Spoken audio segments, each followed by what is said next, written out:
Hello guys, no, nandito na naman tayo sa taas ng tower at napaka-rusted na ng mga tubo dito, no, medyo delikado na yan. At nandito tayo ngayon na bolt tightening, yan. Isikipan natin itong mga nut na yan at kinugroom natin itong mga kable na yan na medyo maluwag kasi pag mahangin, pumapalo yan. Yan, makikita nyo naman, pumapalo.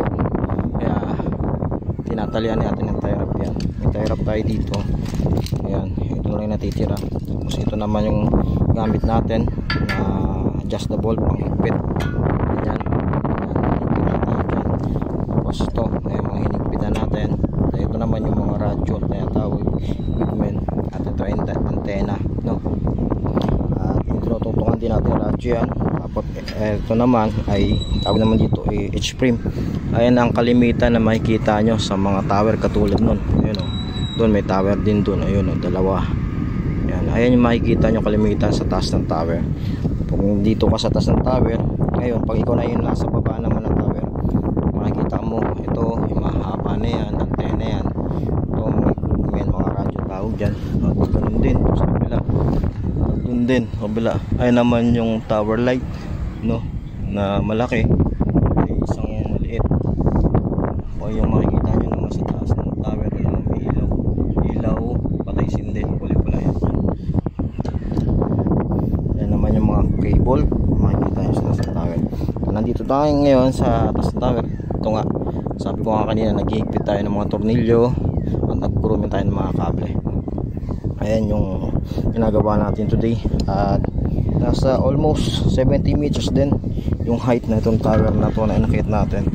Ayan. Pero matatapos na rin tayo at bababa. Ito nga pala ay nasa lugar ng Atimonan. Ayan, katapat lang tayo ng port ng Atimonan. Port ng Atimonan. Makikita nyo. Ayan, zoom natin ng konti. Ayan, ang port ng Atimonan. Yung Atimonan na yan, port na yan, diyan ka naman sasakay pagpatawid ng Alabat at ng Perez o ng Quezon. Pwede dyan. Ayan, pakalawak din, no, nalagang lawak din ng Quezon talaga. Ayan. Ayan. Ito naman, daan na yan, papunta yan dun sa Pasigsag Road na tinatawag nila, Sigsag Road ng Atimonan. Ayan mga kabahayan. At bababa na rin tayo, pagkatapos na tayo pupunta na tayo sa baba. Ayan. Okay. Hello, good day everyone, no? At nandito nga tayo sa taas ng tower na naman. At medyo binibilisan na natin kasi gawa ng makulimlim na naman ang kalangitan. Yan, makikita sa likuran ko. At baka biglang bumuhos na naman ulit at babasa na naman tayo, no? Kanina mainit, tapos ngayon makulimlim at baka umuulan. Ang kinakatakutan lang natin ay yung kidlat at yung kulog.